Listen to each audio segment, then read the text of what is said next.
Around 20 years ago was the first time that we heard about trees that were bent at the ground as potential Indian marker trees, or trees that were bent at the ground to mark a specific location many years ago. Since the American Indians were not in this area in the last 150 years, the trees traditionally have to be 150 or older to quantify.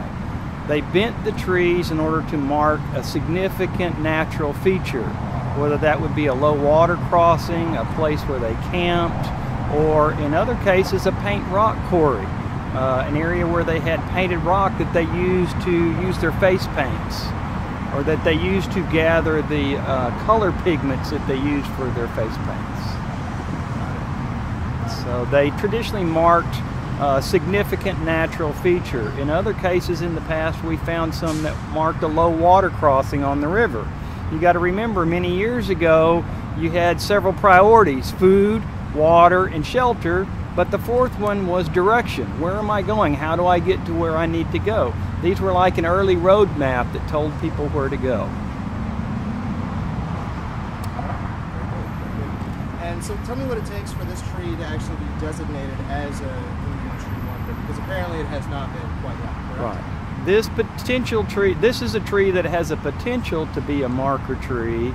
We really don't know for sure. We're not the experts. I'm a consulting arborist. I detail all the information I can gather. I try to guesstimate the age. But the last 20 years we've worked closely with the Comanche Tribal Elder Council, their historic preservation officer, as well as the Language and Cultural Preservation Committee.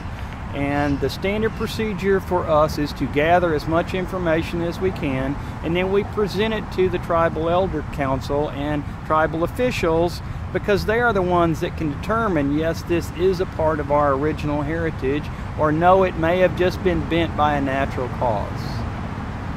So what is it that they do in order to decide whether or not this tree is part of their natural heritage? Well, one of the first things is they look at the shape of the tree. They also look at the history that we've gathered around the area, whether there's a natural feature, whether there was arrowheads and things like that that were found, artifacts of different kinds, sometimes burial mounds of different kinds, will determine whether or not they might have been in the area. We present the information to them. In the past, they traditionally make the trip down here to inspect the trees. And, you know, that was the one thing that convinced me almost 20 years ago that these are really marker trees. You know, the first one that we found was in Gateway Park in Dallas. We had the tribal elders down here, and I was walking over to the tree with them, and I was talking to James Yellowfish, one of the Tribal Elder Council, and I said, "You folks really seem to know a lot about nature." And he looked at me, held me by the arms and looked me in the eye, and he says, "We are one with nature." And it raised goosebumps on my arms. Well, as we walked over to the tree, they started to sing to the tree. We all held hands and we started to sing to the tree. As I started to speak to them, I realized that this is a true marker tree, and that they have a connection to nature, that once they get near the tree, they can sense their presence in the past. So that makes them the authority. Looking at the tree, the information I gather is one aspect, but they also like to go out and look at the tree.